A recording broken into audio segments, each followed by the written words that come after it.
Biarlah setiap hati kami menjadi teduh dan tenang Tuhan oleh lawatan kasih-Mu bagi setiap pribadi kami masing-masing. Kami percaya. Bangun layang intulungku pendak diri dunia ame saka desangkara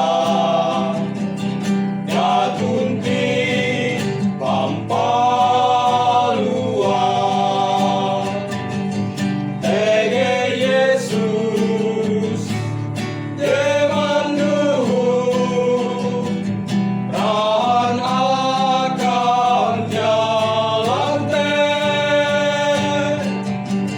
Ege Yesus genan diri mimpi Tuhan selamat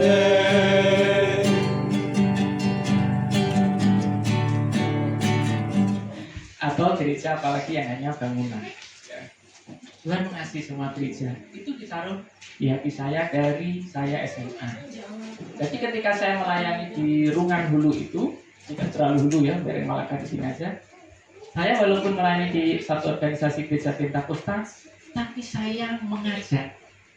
Ada dua organisasi gereja di kampung itu, di desa itu, GPT dan GKI. Jadi kami itu bersama-sama. Berada di seluruh dunia ini, biarlah hamba-hambamu memiliki hati yang tetap setia, tetap tulus untuk melayani Engkau dimanapun mereka berada, yang baik yang di kota maupun yang di pedalaman. Engkau yang kuatkan dan teguhkan hati mereka untuk tetap melayani Engkau dengan sungguh-sungguh ya Bapa. Kami mengucap